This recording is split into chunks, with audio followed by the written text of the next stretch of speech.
conférenciers, chers collègues, très chers doctorants, bonjour. C'est un immense plaisir pour moi de présider la première édition des journées doctorales qui sont organisées par la Faculté des sciences de la nature et de la vie et des sciences de la terre. Permettez-moi en cette circonstance et au nom des trois responsables de formation doctorale ainsi que les membres d'organisation de ces journées, de vous souhaiter la bienvenue. Alors l'objectif de ces journées est de parfaire le programme de la formation doctorale par des conférences et des ateliers enrichissants, mais aussi de dynamiser l'esprit de recherche des doctorants, tout en leur offrant la possibilité d'exposer l'état d'avancement de leurs travaux de recherche. Cet espace de discussion et d'échange scientifique renforcera évidemment le développement et l'enrichissement de leur axe de recherche. Cet heureux événement permettra également d'initier chez les jeunes doctorants une démarche personnelle capable de les initier à mieux préparer les différentes phases de leur thèse. Bien évidemment, l'objectif des doctorants, c'est de soutenir leur thèse. Mais aussi, il est important de vous dire que vous avez la responsabilité d'honorer l'université qui vous a accueilli, ainsi que les enseignants aussi qui vous ont formé, encadré tout au long de votre formation, évidemment par une production satisfaisante. Donc j'espère que ces journées seront très fructueuses pour nos doctorants et je vous invite à tirer le plus grand avantage de la présence parmi nous de chercheurs de haut niveau. Donc sans trop tarder, sans accaparer la parole, donc je vais donner la parole à Monsieur le doyen pour nous dire un mot concernant ces journées.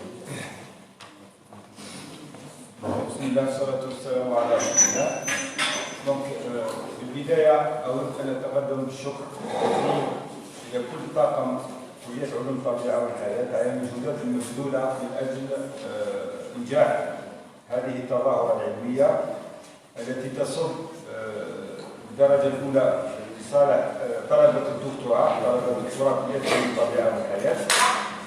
تعتبر كبداية من أجل إنشاء علاقات بين كلية علوم الطبيعة والحياة أو طلبة كلية علوم الطبيعة والحياة مع جامعات أخرى. لهذا الغرض استضفنا بعض الأساتذة من جامعات الوطن للاستفادة من خبراتهم في مجال تحضير الدكتوراه، علما أن كلية علوم الطبيعة والحياة كلية جديدة بالنسبة في الجانب تحضير الدكتوراه. كما لا يفوتني أود أن أتقدم بالشكر إلى السيد رئيس الجامعة الأستاذ لطفي موني على الدعم المقدم لنا كرئيس جامعة وكمدير مخبر. كمدير مخبر كلية علوم مخبر متواجد على مستوى كلية علوم الطبيعة والحياة. كما تعلمون أغلب طلبة الدكتوراه ينتمون إلى هذا المخبر ويعملون في هذا المخبر. دونك كل الشكر للأستاذ موني لطفي. كذلك الشكر موصول إلى طلبتنا الأعزاء الذين خصوصا وأن التجربة الأولى لاحظنا بعض الصعوبات. ارتأينا أن هذه المبادرة تكون فرصة لطلبتنا باش يحتكوا بالأساتذة، ربما من أجل رفع بعض اللبس وبعض الملاحظات. دونك من خلال الورشات اللي راح تكون من بعد نتمنى أن طلبتنا يبادروا ويحتكوا بالأساتذة من أجل الاستفادة من الخبرات تاعهم. دونك بالمناسبة كذلك ارتأت كلية علوم الطبيعة والحياة أن تنظم أيام إعلامية لفائدة كل طلبة الكلية. نرجو كذلك أن طلبتنا الأعزاء الماستر والليسونس المقبلين على مذكرة نهاية الدراسة دونك يستفادوا كذلك من هذه الأيام. كما لا يفوتني دونك أن أشكر كل الشركاء الذين لبوا الدعوة من أجل إنجاح هذه التظاهرة العلمية. وفي الأخير دونك أتمنى النجاح لهذه الأيام التوفيق والسداد بإذن الله. والسلام عليكم ورحمة الله تعالى وبركاته. Merci au doyen. Donc, je donne la parole à monsieur le chef de cabinet pour déclarer l'ouverture solennelle de ces journées. Vous avez la parole. Merci madame. Bismillahirrahmanirrahim. Salam ala ashraf al-mursalin. Salam alaikum.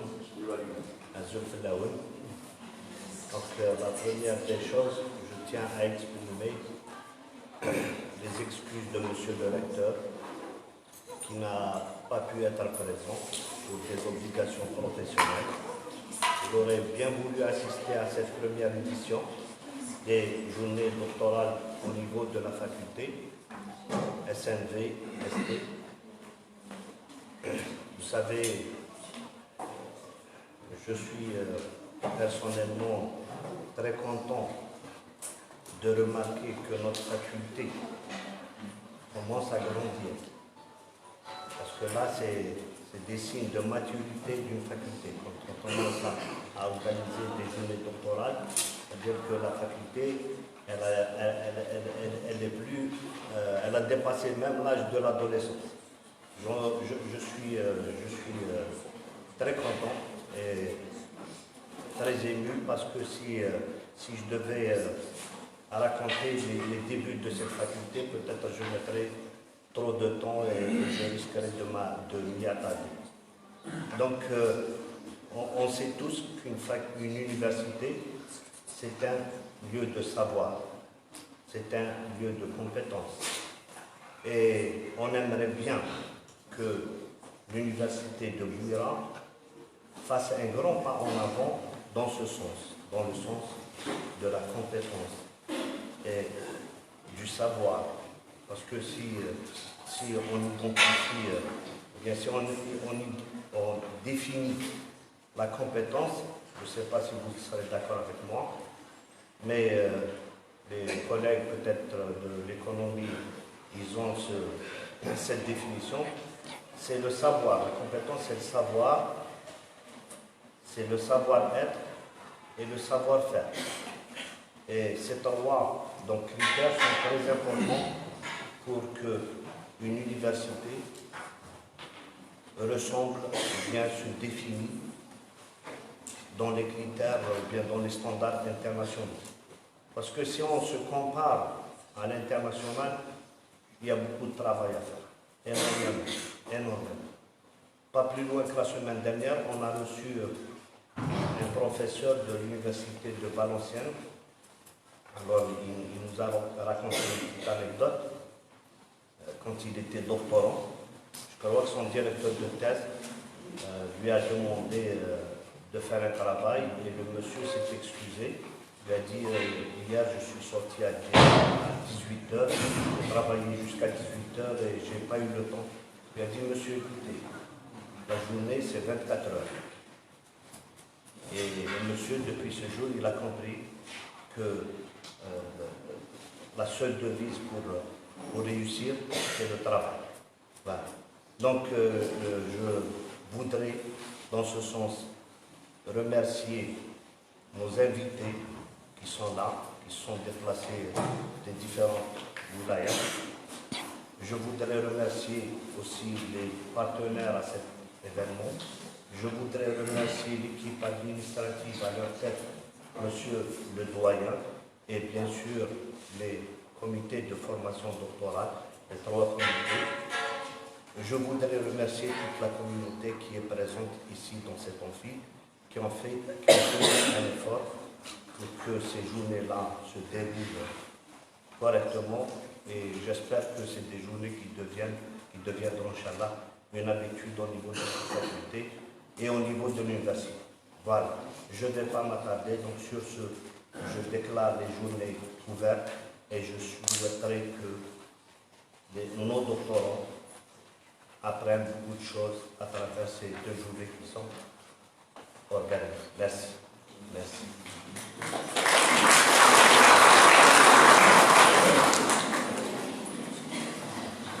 Merci, M. Bafler. Sans attendre, nous allons passer aux premières conférences plénières présidées par le Dr Ladi et rapportées par le Dr Rafael Mourad, à qui je cède tout de suite la parole. Je vous en prie, mesdames et messieurs.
concept et outil. Juste que je vous demande, messieurs, de respecter les temps.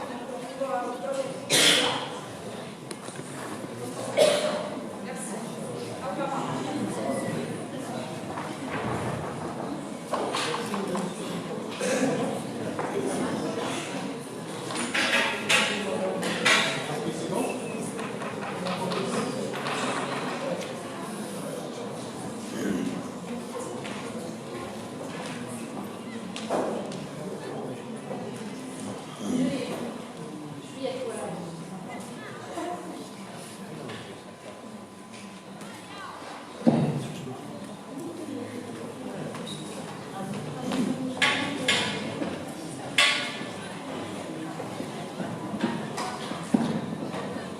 Merci Madame la Présidente.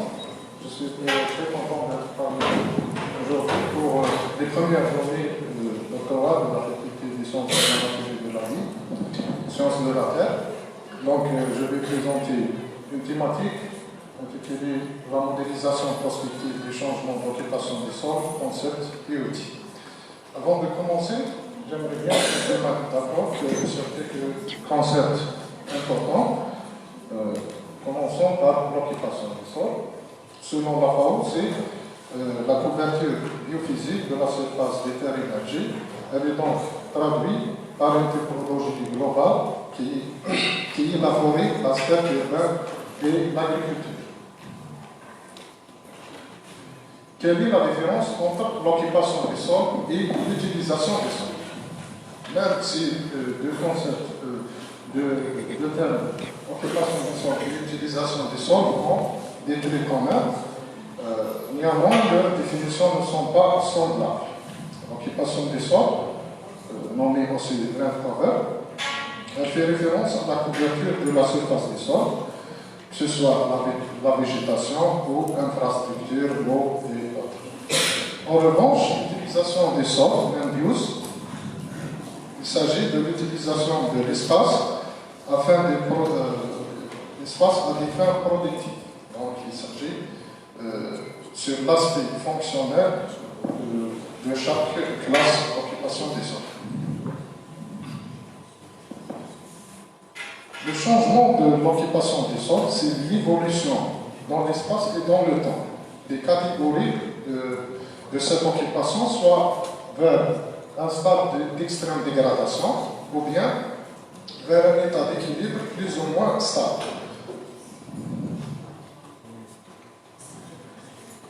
Donc la compréhension de ces changements fait un enjeu très important pour comprendre les conséquences de ces changements. Ces changements peuvent être à l'échelle globale ou bien à l'échelle locale.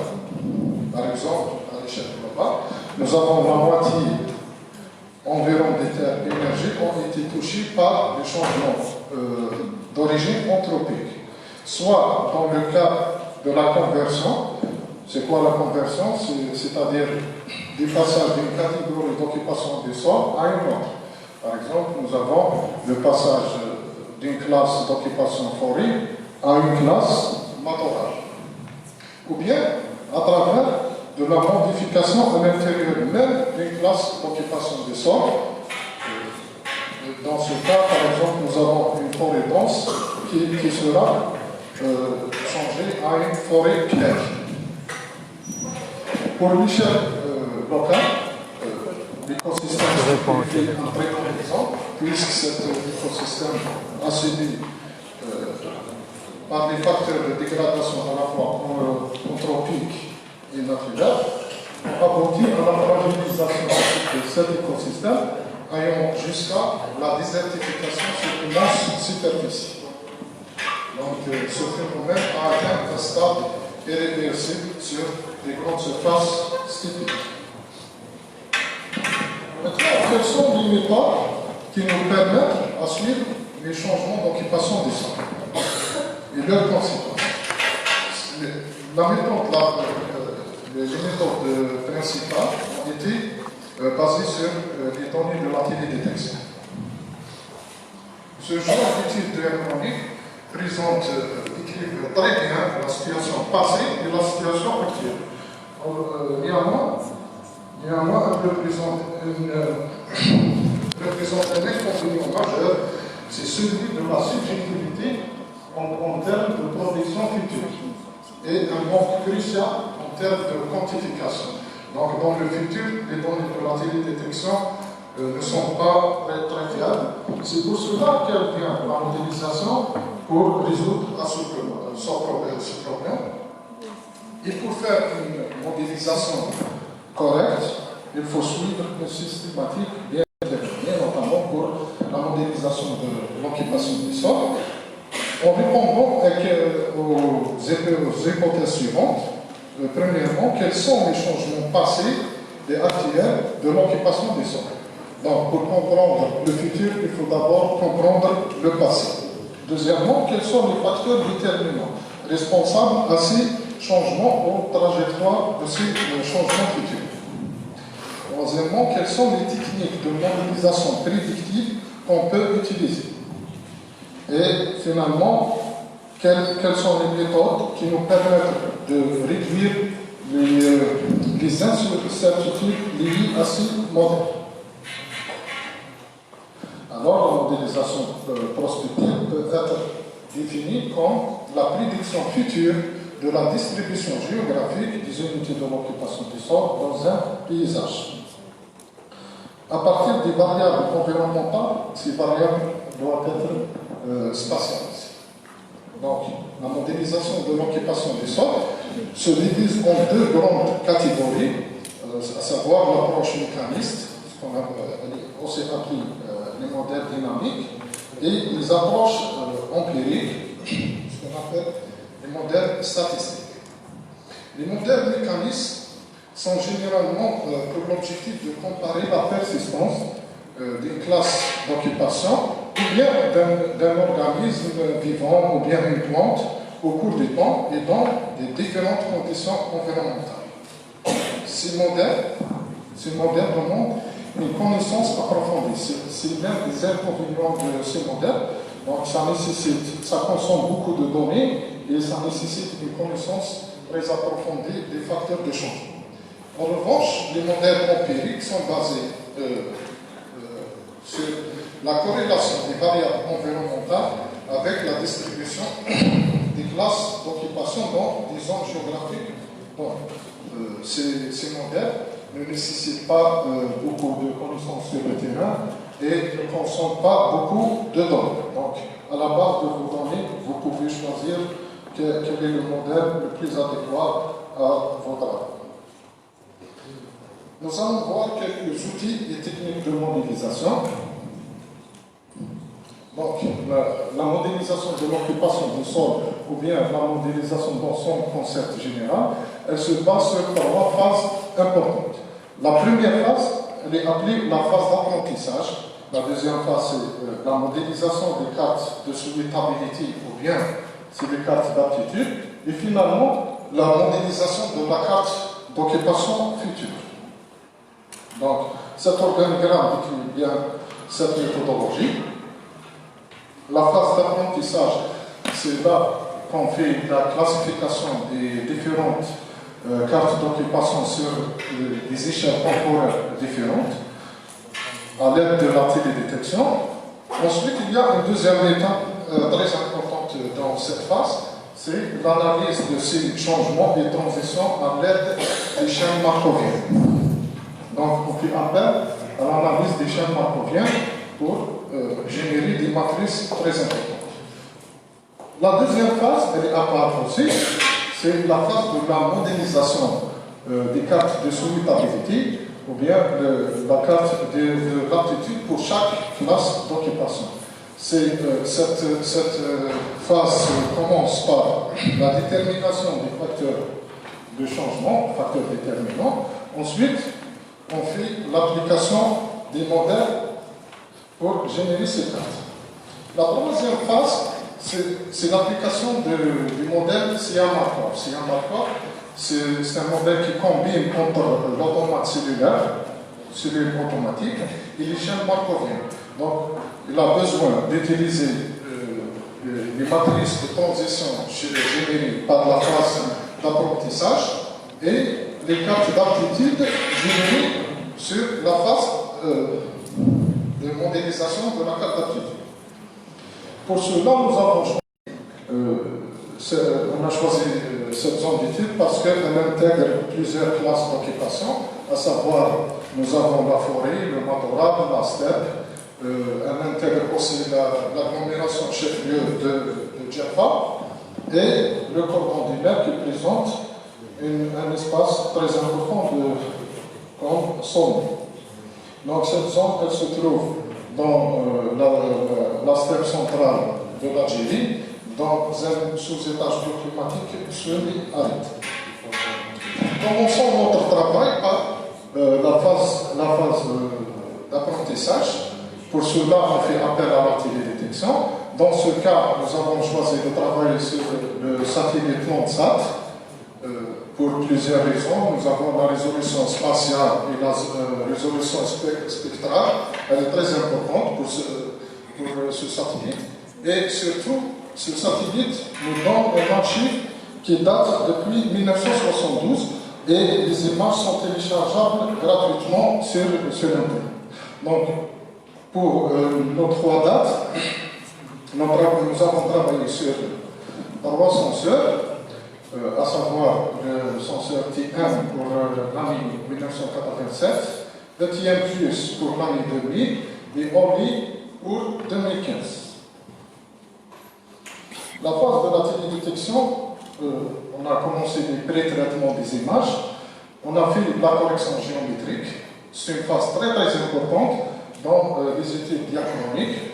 Cette phase elle est très importante pour s'assurer que le pixel soit superposé parfaitement sur l'autre pixel des autres images. Donc nous avons obtenu un RMS, c'est le degré d'erreur qui varie entre 0,05 et 0,1, ce qui est un degré très très acceptable.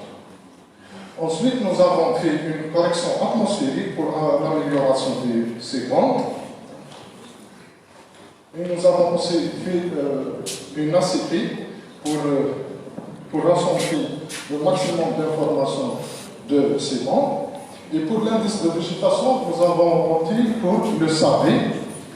Quand vous savez que le SAV donne des meilleurs résultats que par exemple, un DBI, puisque nous sommes dans une zone semi-aride. Pour la classification, nous avons fait une classification de pointe, à savoir c'est la classification orientée-objet. Cette classification se précède par une segmentation. Cette segmentation génère des polygones qui prennent en considération les informations spectrales et la texture. Donc, elle est prête là. Ensuite, pour la classification supervisée, nous avons utilisé les segments ainsi que les bandes générées dans les pré-traitements. Nous avons utilisé des bandes en appliquant l'algorithme de la logique floue. Donc, cette technique puissante nous a permis de réaliser 3 cartes d'occupation des sols qui ont un indice de kappa qui dépasse les 0,9, un indice de kappa qui dépasse les 0,9 pour l'année 1987, 2000 et 2015.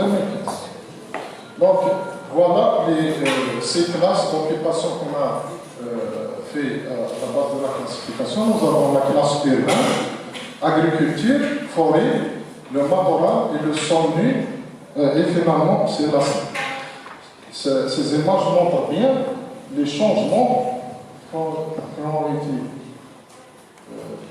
subis dans cette zone, dans les différentes dates. La deuxième étape dans la phase d'apprentissage, c'est l'échelle markovienne. Voilà. L'échelle markovienne, tout simplement, elles sont utilisées parce que quand elles fonctionnent sur deux dates différentes. Nous avons par exemple la date T0 et T1. Donc ces chaînes utilisent, faisant une analyse entre ces deux dates et permettent de générer dans le futur ce qu'on appelle le TID, les quantités de changement. Ces quantités sont calculées à la base des probabilités de changement, par exemple dans ce cas, de changement ou bien de persistance. Par exemple, nous avons dans le cas de la forêt, ici, la probabilité que la forêt, les surfaces de la forêt, nous avons 45% qu'elle reste forte. Donc, elle persiste. Et nous avons 32% qu'elle se transforme en steppe. Donc, le TID. Donc, c'est des choses qui nous permettent de réaliser, de comprendre les chaînes markoviennes, c'est la base de la modélisation des cartes d'aptitude.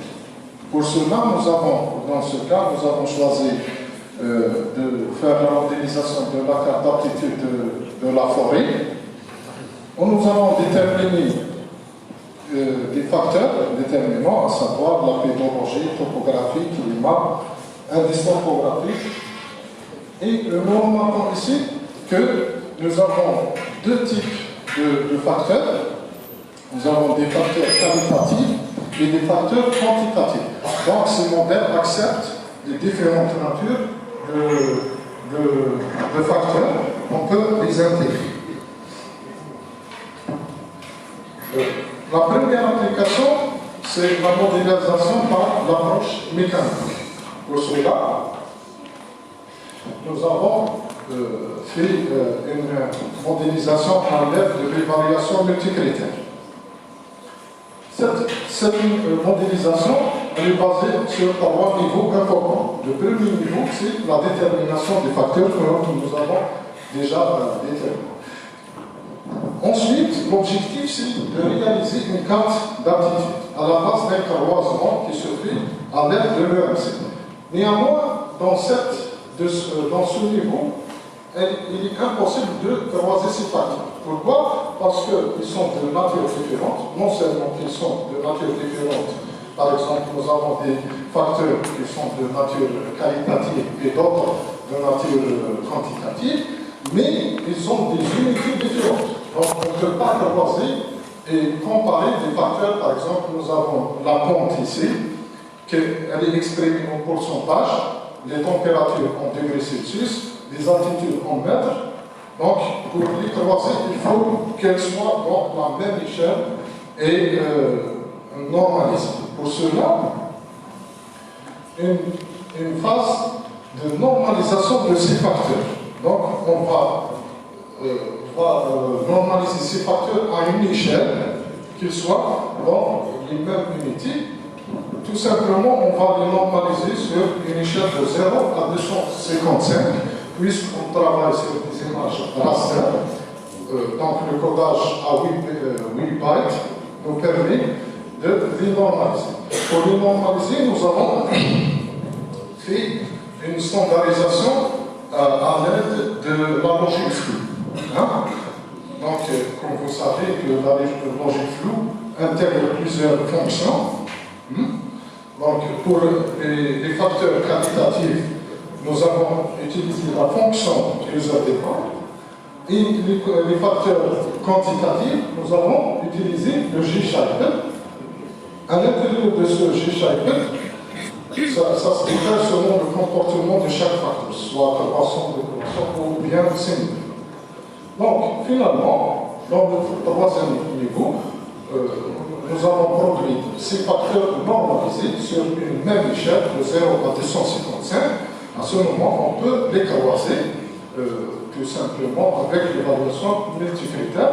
Dans notre cas, nous avons majoré quelques facteurs par rapport à autres en octroyant des poids à l'aide de la méthode AHP. Et le croisement est fait tout simplement avec une évaluation multicritère. Notons que cette méthode elle peut s'appliquer sur les différents logiciels, que ce soit ArcGIS ou bien QGIS ou bien personnellement j'ai utilisé le TERSET, un logiciel qui est dédié pour ça. Donc on va voir la même modélisation, cette fois en utilisant les méthodes statistiques. Pour la modélisation par les méthodes statistiques, nous avons besoin de faire un échantillonnage sur le terrain. Donc, il faut faire un échantillonnage sur le terrain. Cet échantillonnage, non seulement il faut qu'il soit statistiquement acceptable, mais spatialement, il faut qu'il soit bien réparti dans l'espace. Donc, on peut utiliser, par exemple, un échantillonnage. Cet échantillonnage, s'il est localisé dans une zone, il va viser les modèles. Pour cela, il faut le bien répartir sur le terrain. 2 tiers de ces modèles seront utilisés, cet échantillonnage sera utilisé pour la modélisation et tourner le modèle. En revanche, un tiers de ces points seront utilisés pour la validation. Donc, ils n'entrent pas dans la modélisation. Pour cela, nous avons appliqué ces modèles de modélisation, savoir le GAM, CTA, JRM, Random Forest, qui est un modèle très puissant. On peut aussi utiliser le réseau neuronal pour ça. Donc, ça donne des résultats très fiables. Après avoir terminé ou bien produisé ces cartes d'aptitude, il faut maintenant les valider. La validation de ces modèles a été faite en utilisant l'indice AUC, Area Under Curve, ou bien il est appelé aussi le modèle ROC. Donc, voilà les différentes valeurs de ROC. On remarque ici bien que le modèle Random Forest est le meilleur dans les modèles statistiques. Hein? Il est variable d'un modèle à un autre. Il y a des modèles qui donnent des indices. Sachant que la valeur de ROC, si elle est supérieure à 0,7, il est très acceptable. 0,8, c'est excellent. Le meilleur, donc pour le modèle mécaniste, c'est l'évaluation multicritère a donné un résultat meilleur que les modèles statistiques avec une valeur de ROC qui dépasse les 0,9.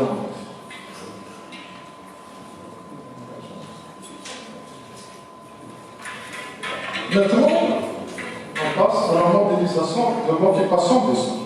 Après avoir généré des cartes d'aptitude, on fait affaire à la matrice de transition qui a été générée dans la phase d'apprentissage. On peut modéliser la carte d'occupation, par exemple, ici, à l'horizon 2045. Mais il y a une remarque très importante. Dans notre cadre, ou bien dans la méthodologie générale de la modélisation, nous avons fait 3 dates, 1987, 2000 et 2015. Donc, à la base des T0, T1, 87 et 2000, nous avons pu générer des matrices de transition à la date 2015. Et on fait appel à ces cartes d'aptitude. Donc, on a pu modéliser la carte d'occupation à la date 2015. Donc, nous avons eu à la date 2015 une carte d'occupation modélisée et nous avons la carte 2015 réelle. Donc, la superposition et le calcul de ces cartes nous permet de valider notre monde. Donc, la validation se fait sur T2. S'il est valable, on peut le projeter dans le futur. Donc, la validation entre la carte d'occupation 2015 et le 2015 modélisé et 2015 réel. Donc, dans notre cas, on a des résultats, des très bons résultats, où 80% des classes d'occupation sont bien modélisées, ont été correctement prédites. Donc, voilà, c'est la carte d'occupation en 2045. Après avoir fait cette modélisation, on peut faire toutes les calculs, on peut faire le calcul des surfaces, le gain et les pertes qui seront dans le futur. Et la chose la plus importante, on a déterminé les zones où susceptibles d'être changées dans le futur. Et pour cela, je vous remercie pour votre attention.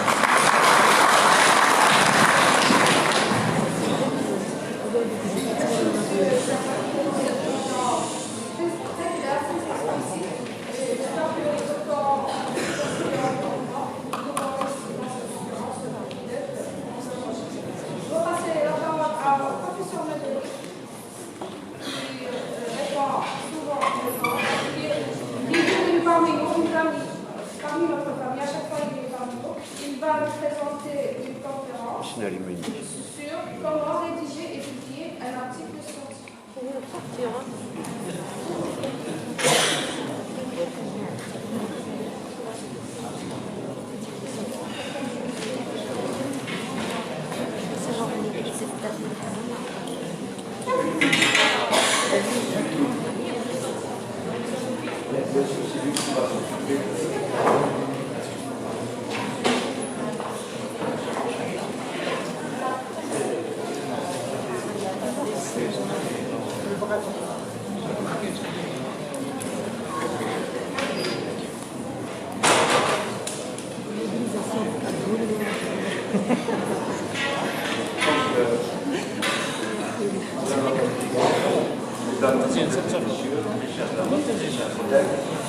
Merci donc de m'avoir invité, merci de me faire accompagner par vous pour juste vous parler de quelque chose qui nous intéresse et dont votre génération, je pense, fera de meilleurs scores que ma génération. Parce que ma génération et la génération de M. Millet est en train de faire des scores meilleurs que la génération de ses prédécesseurs. L'avis principal. De quoi je suis en train de parler, c'est de la recherche scientifique. Je vais essayer de vous montrer, parce qu'avant d'arriver tout à l'heure, j'ai entendu un étudiant dire à un autre étudiant, malheureusement, on est très mal classé, notre université est très mal classée. Mais l'étudiant, je suis sûr qu'il a une culture de Facebook. Facebook ne cultive pas les gens. Facebook, quand on ne sait pas l'utiliser, il désinforme beaucoup plus qu'il forme. Alors, si vous permettez, nous allons nous accompagner mutuellement à regarder c'est quoi l'évaluation de la recherche mondiale, comment que les gens valuent. Donc, on va regarder ça à l'échelle planétaire, on avance au niveau africain, on va regarder la position de l'Algérie à l'échelle africaine, et on va regarder en Algérie qui est en train de mener la recherche, et on va regarder de très près l'université de Beira, entre autres, votre propre famille. Ce sont des outils qui sont disponibles maintenant à votre petit doigt sur votre portable. C'est pour ça que j'ai décidé de faire une présentation en live. C'est-à-dire vous-même, vous pouvez vérifier. Personne ne peut mentir. Parce que tout simplement, ne croyez pas l'information qu'on vous prépare, croyez à l'information que vous produisez.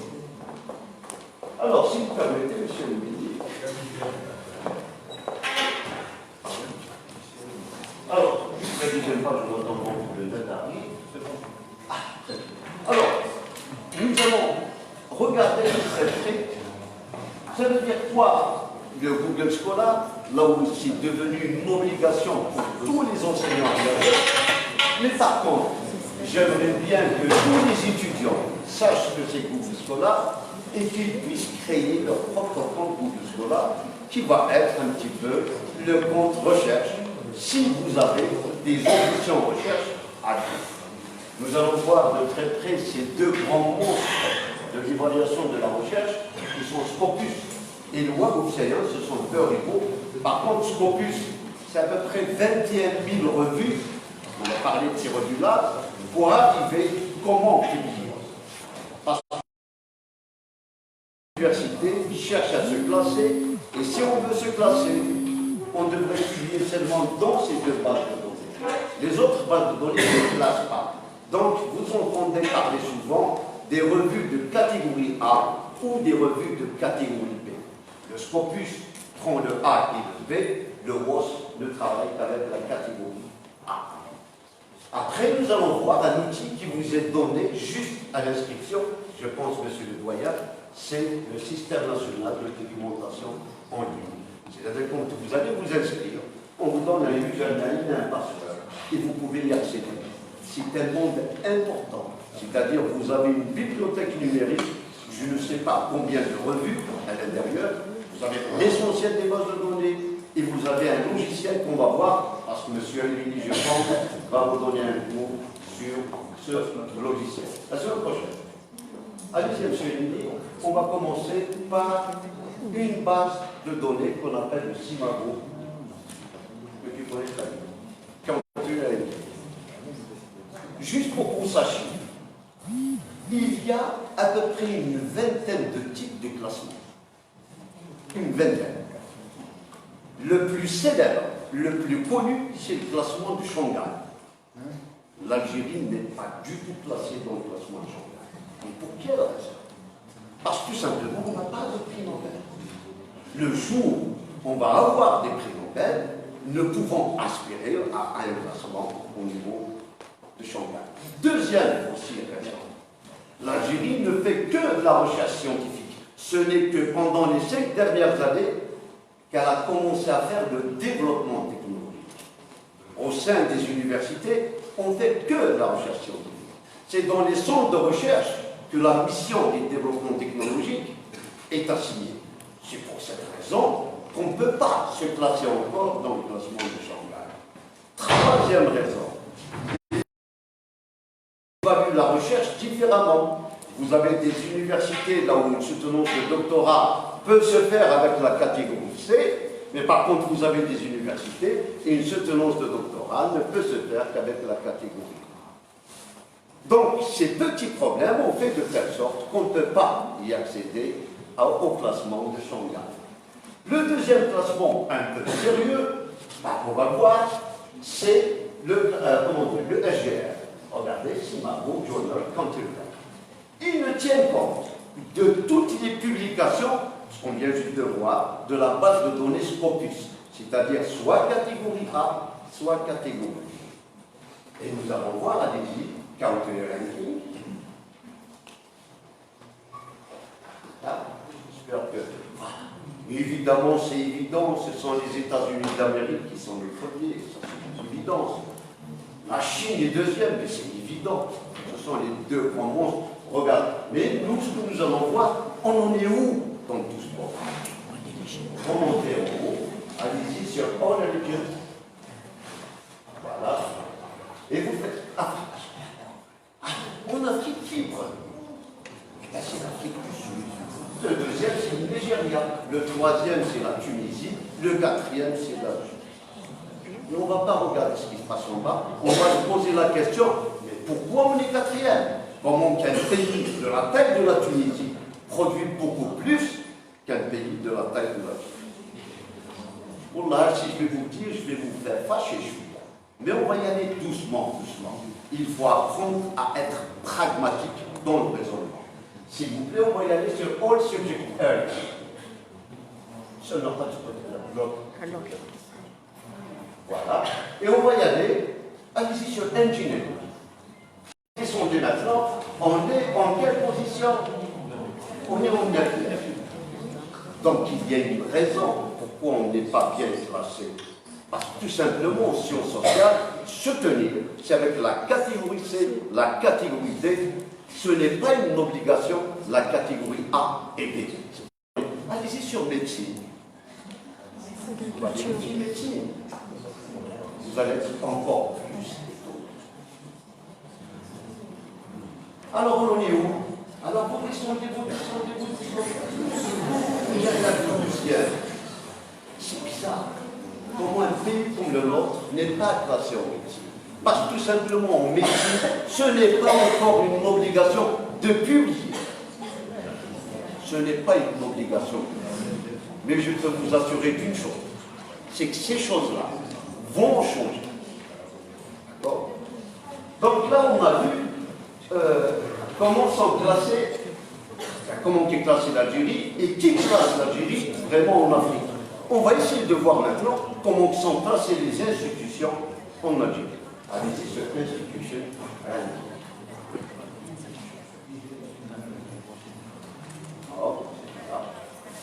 Il faut taper l'institution. Non, il faut sortir.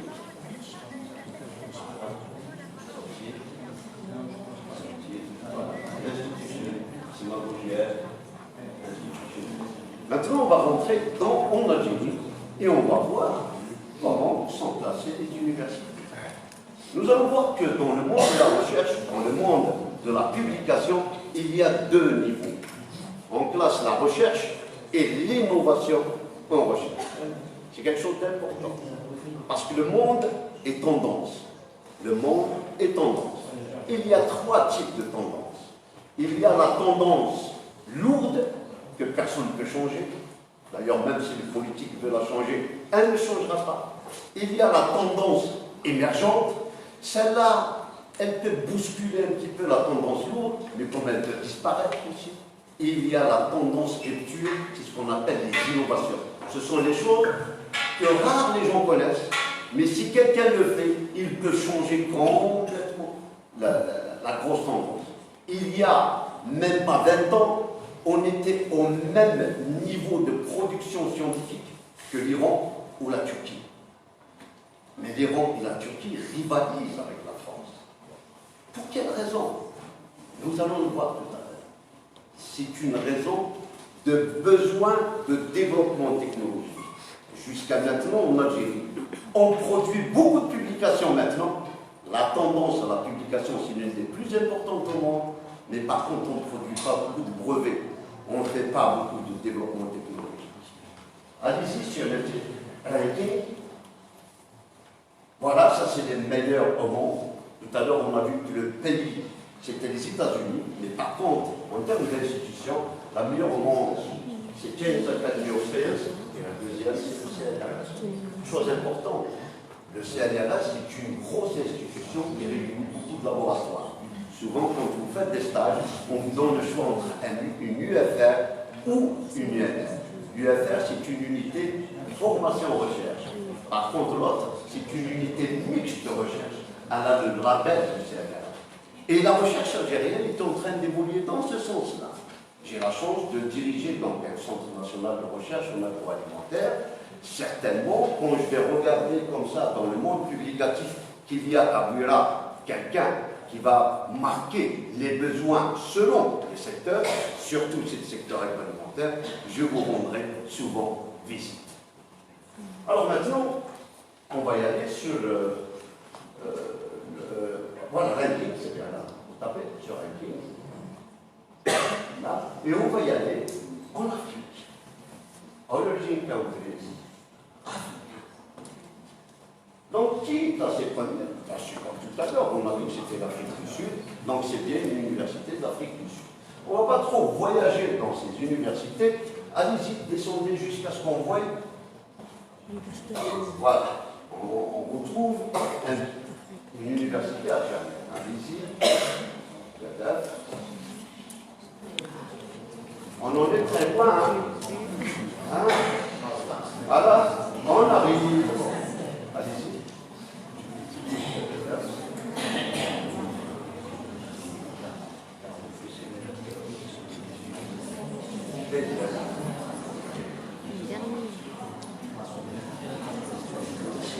Vous êtes fatigué.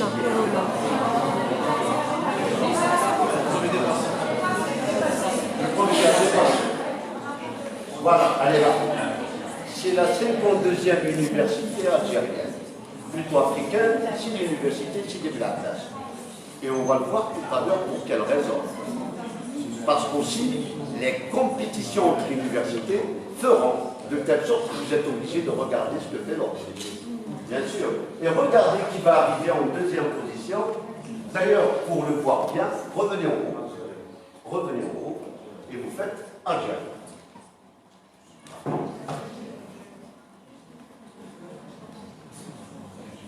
Non, si je suis juste africain, vous descendez un petit peu. Voilà, Algérie. Regardez qui est le premier, c'est l'université de Sidi Blactas, arrive l'université de Budjaya. Ça, c'est le classement de 2019. Regardez là, vous avez le classement national et là, vous avez le classement mondial. D'accord? Donc là, vous avez le classement national et là, vous avez le classement mondial. Donc, on revient plus haut. Regardez, quand je viens sur 2019, remettez maintenant 2018, vous pouvez retracer ou faire la mobilité. Ah oui. Vous voulez me dire que Béjaïa a été déclassé? Mais je le sais et je sais pour quelle raison. On fait beaucoup de grèves. Mais bien sûr, nous fermons à l'université. L'impact est rapide. L'impact est automatique. Donc maintenant, on sort de ce classement-là, c'est juste pour vous donner un petit peu de la salive. On ressort pour aller regarder maintenant. Ces classements-là sont dus à quoi? C'est que on va leur montrer les messages. Derrière, voilà. Tapez sur l'université de Béjaïa. Ah ouais, avant. Il faut vers l'avant. Là. Voilà. Allez-y. Regardez, c'est Sidi Blactas. C'est l'HP. C'est l'université qui vous remettez 2019. Merci, merci. C'est du Blactas. Regardez, ça c'est le classement recherche. Mais sur le classement innovation, c'est l'université de Béjaïa. Quelle raison? Il y a toujours des raisons. Ça, c'est les publications basées sur des projets de recherche internationaux du type PRIMA, Eramet, etc. Donc, la manière comment on classe les publications sont aussi différentes. Ce n'est pas la peine que j'aille sur les institutions de recherche hors secteur, comme l'INRA, etc. Parce que ce n'est pas l'objet de la discussion d'aujourd'hui. On sort donc complètement de ce classement et on va essayer de voyager sur deux mondes qui sont le Google Scholar et le Scopus. Le WOS, c'est parce que je n'ai pas l'accès. Il est payant, il est tout cher. Allez-y. Allez-y, on va écrire un nom. Tiens, vous permettez qu'on écrit votre nom? Oui. Ben allez-y, on va écrire son nom. Comme ça, pour que je puisse voyager dans l'université.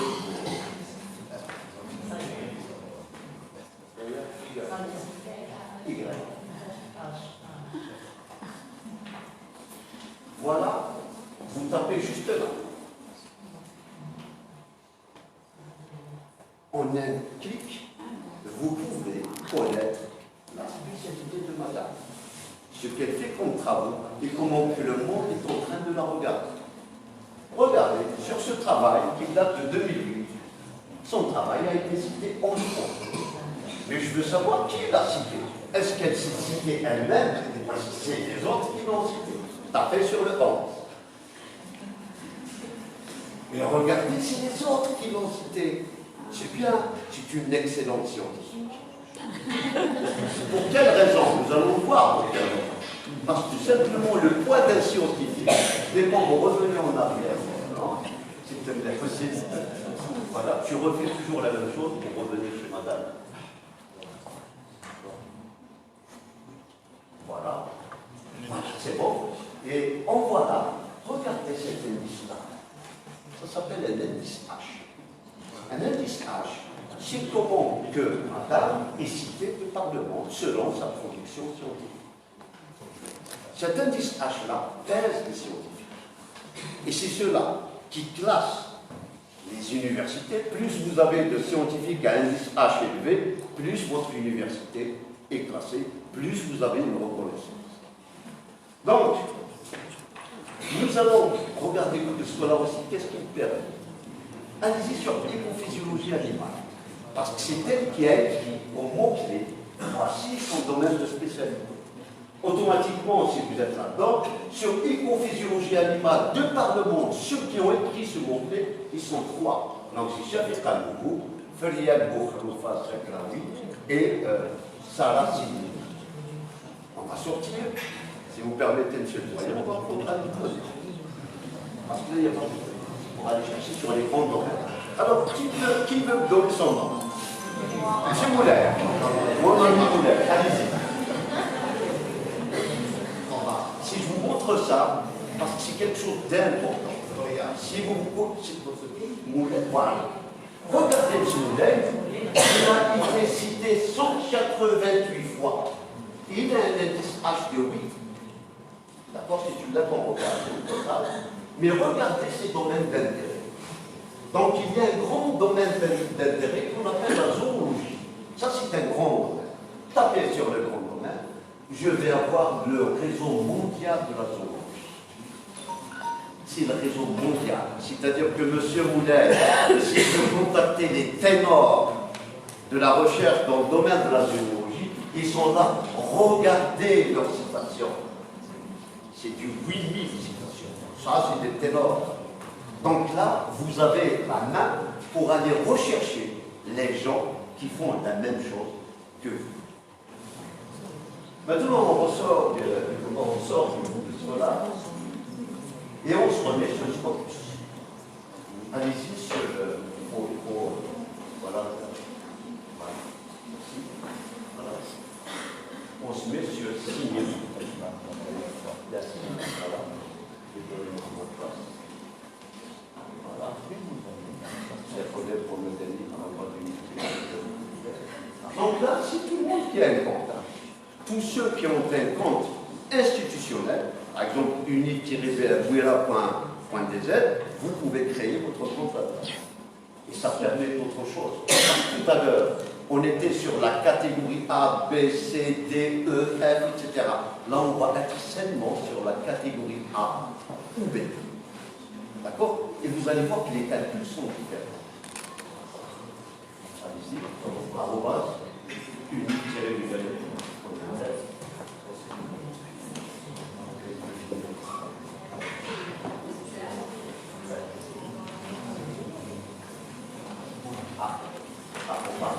Voilà, donc là, on va rentrer dans cette page de données et on va essayer de regarder comment qu'elle va être. Elle est plus sévère. Les indices H du Google Scholar, au niveau du Scopus, sont toujours inférieurs. Les citations au niveau du Google Scholar, au Scopus, ils sont largement inférieurs. Mais son évaluation est différente. Et on va la regarder. Alors, c'est en fait.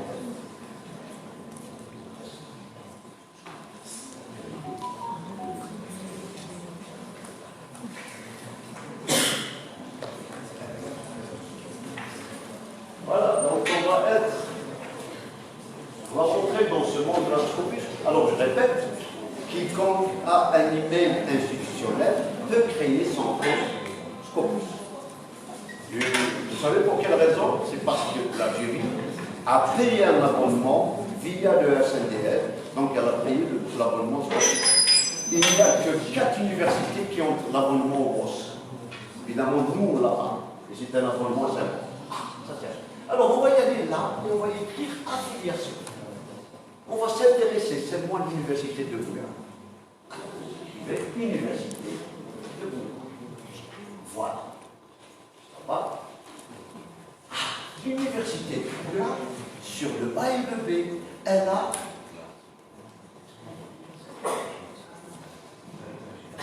318 documents. C'est très important. On va essayer de les regarder, ces 318 documents. On ne va pas les regarder un par un. On va regarder quelle est la tendance de l'université de Boulogne. Qui mène, qui celui qui publie le plus. Allez-y, vous y allez là.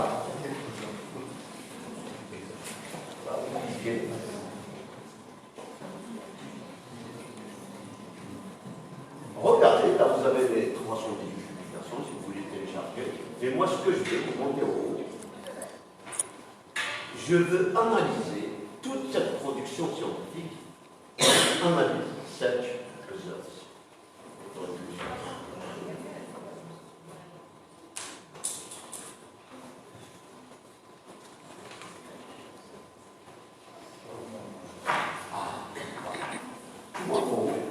L'université de Boulogne est en progression exponentielle en termes de production scientifique. Ça se voit. Ce n'est pas moi qui ai créé ça, c'est Scopus qui le crée pour l'université. Vous descendez, regardez, ça c'est le documentation, après on finira par ça, l'essentiel sur quoi travaille l'université de Béjaïa, j'arrive pas à voir. Voilà. Ah, on l'a vu tout à l'heure. Dans le classement de l'université de Béjaïa à l'échelle africaine, on dit qu'à l'Algérie, c'est l'ingénierie qui a mené. On voit que Béjaïa participe dans l'ingénierie et c'est le gros morceau de la production ici à Béjaïa. Béjaïa est orienté vers des productions scientifiques côté ingénierie, dans le domaine ingénierie. Évidemment, il y en a d'autres. Bon. Mais le gros du morceau, c'est de l'ingénierie. Donc on regarde que l'université de Béjaïa participe évidemment au classement de l'Algérie, seulement au niveau de l'ingénierie. Évidemment, il y en a d'autres, vous pouvez faire ça vous-même.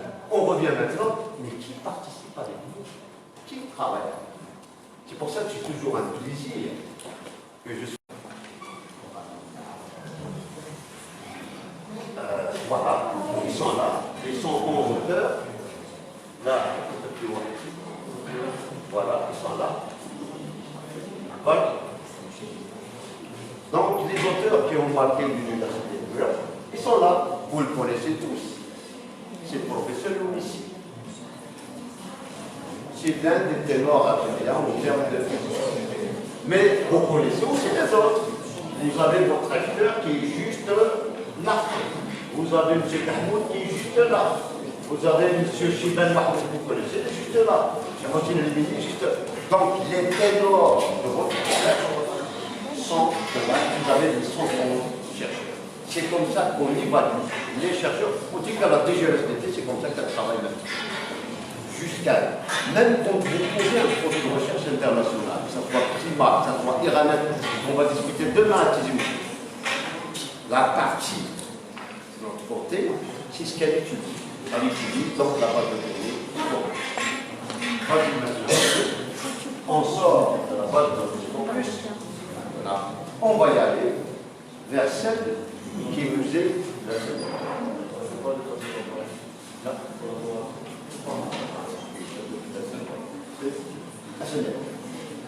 Maintenant, on a voyagé du côté planétaire, côté régional, donc Afrique, on est descendu au pays, on a regardé les institutions et on a regardé les individus. Maintenant, ces individus, il faut bien qu'ils travaillent, il leur faut des outils. L'outil majoritaire ou l'outil majeur qui nous a été donné par la DGSDT, c'est cette petite interface. On va essayer de rentrer dans cette petite interface. Connexion.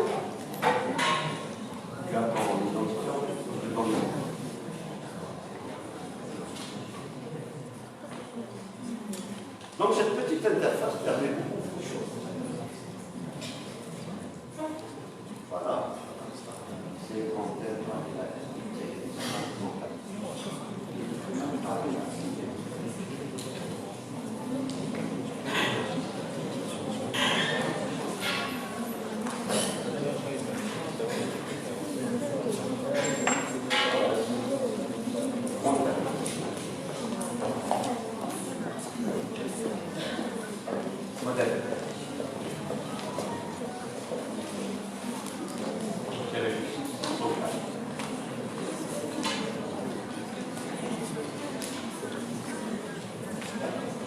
Alors, cet outil a de l'importance parce que, je vais vous dire une chose, si vous voulez rédiger votre thèse dans les temps qui vous sont impartis, c'est-à-dire un thésard, c'est 3 ans.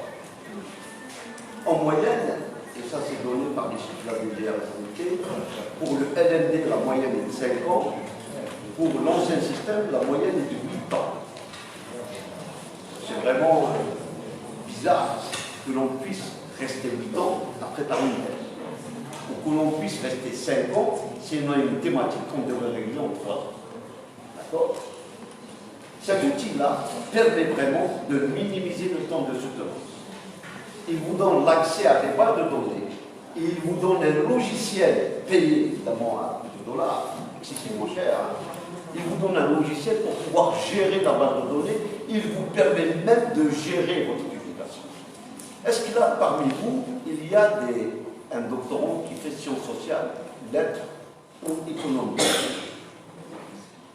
Est-ce qu'il y a un réel? Pour quelle raison?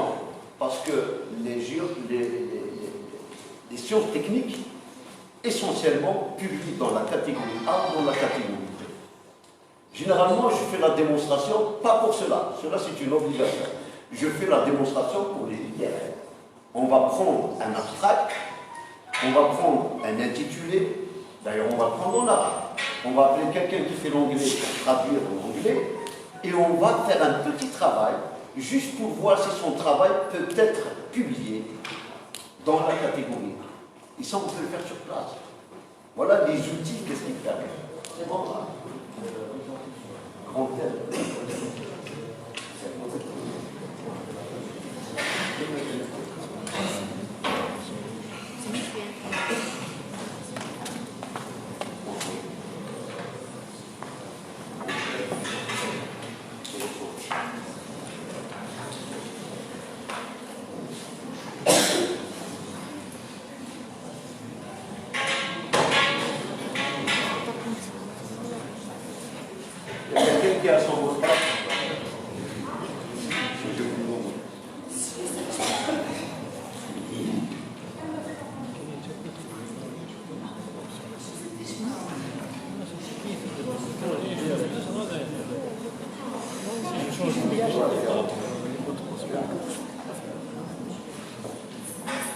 Je suis dedans.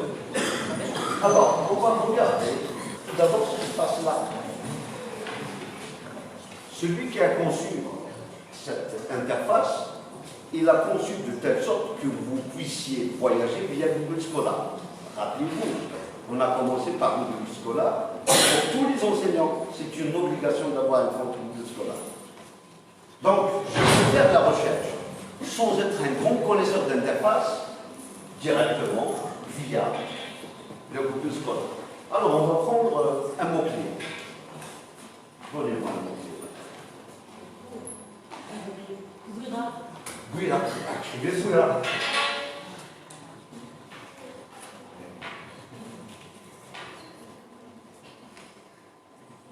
Alors, avec le mot-clé Guira, derrière l'interface SNDL, j'ai un résultat de 2300. C'est-à-dire qu'il y a au moins 2300 documents qui parlent du Guira. Ça parle de tout et de rien. Maintenant, je vais essayer de corriger. Revenez juste là. Ah, il faut corriger. Avec les séparations. Juste là. Bon, voilà. Et faites une recherche avancée. Alors, en plus de Guira, qu'est-ce que vous voulez qu'on recherche à Guira? Climat. Allez-y. Donc, on va voir sur les 12 300 documents, il y a combien de documents de Guira et qui parlent de climat. Allez, tu laisses. Merci.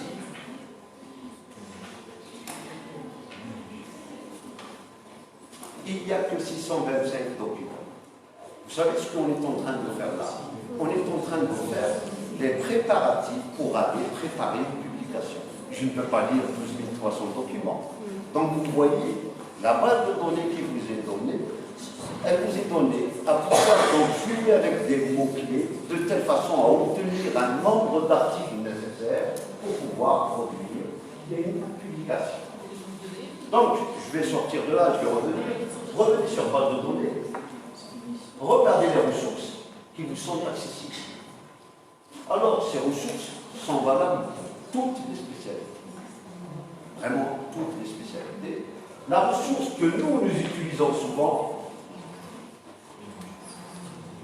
c'est... Voilà, vous descendez. Voilà, c'est celle-là. C'est un STL. Très utilisé en public par l'idéologie, ainsi que le Spring Link. Donc, c'est essentiellement les publications que nous utilisons qui sont au niveau de ces bases de données. Maintenant, pour revenir en arrière, regardez, il y a un onglet qui est juste là. Donc celui-là fera objet d'une formation de la part de mon aussi. Mais ce petit logiciel a de l'importance. Il a beaucoup d'importance.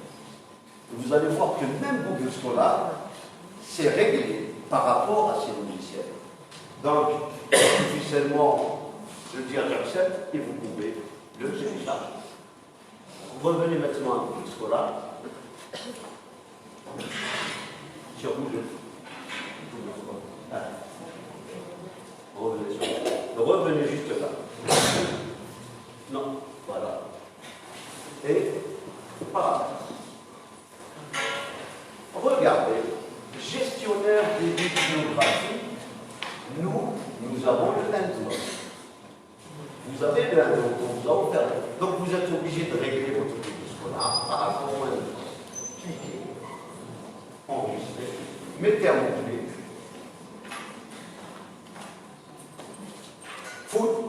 Voilà. Si quelque chose vous plaît, qu'est-ce que vous faites? Vous l'importez dans votre endnote. On travaille toujours en moyen. Même les éditeurs, une fois que vous allez soumettre votre travail, ils vont vérifier si vous avez travaillé avec un logiciel de gestionnaire bibliographique. Et je peux vous assurer d'une chose, presque 50% des retours bibliographiques reviennent tout simplement par la mauvaise gestion de la bibliographie. Donc c'est quelque chose de super important pour les doctorants qui se préparent à faire, à produire une publication. Je ne vais pas parler d'un autre puisqu'il y aura toute une formation sur ça. Je pense que l'une des meilleurs spécialistes algériens sur cette formation, ce n'est pas parce que c'est mon ami, c'est une réalité. Je n'ai pas l'habitude d'offrir les fleurs à l'Italie, donc beaucoup plus à manger. Donc on sort du Google Scholar. On sort du Google Scholar.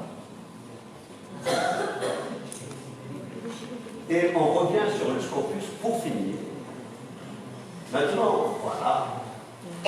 Sur le Scopus, revenez sur Search. Tout à l'heure, on a regardé des individus au niveau du Google Scholar. Maintenant, on va regarder les mêmes individus sur Scopus. Allez-y, on va écrire Moulin.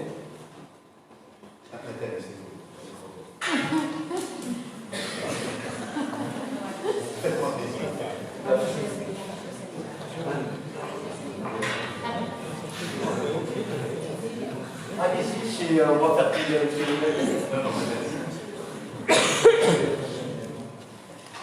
voilà. Donc là, vous avez tous les noms possibles. J'aurais bien aimé comparer avec Google Scholar. C'était mon objectif.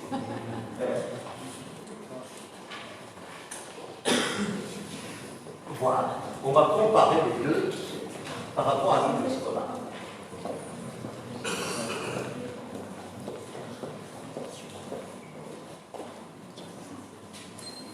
Voilà, si vous avez pas ça.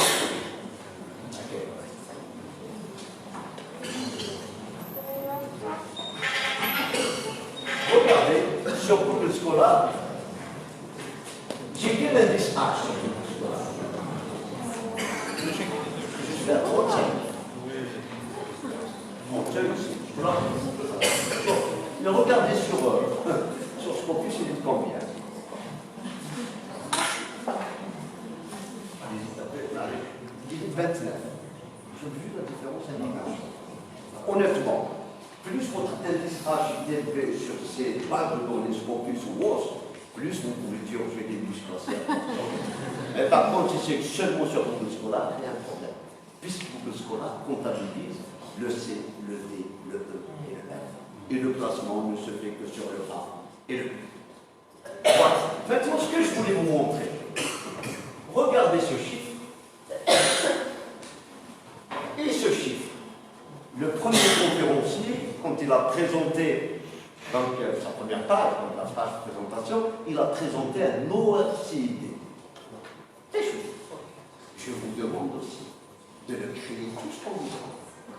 C'est une obligation, c'est une sorte d'immatriculation en recherche qui va vous poursuivre toute votre vie. faut l'avoir. Il faut avoir son immatriculation. On va essayer donc de regarder ce que c'est. Alors, Guérinel, désactivé, s'il te plaît, tu mets directement. Tu enlèves le numéro. Voilà, on va faire. On le recherche. Donc, Serge.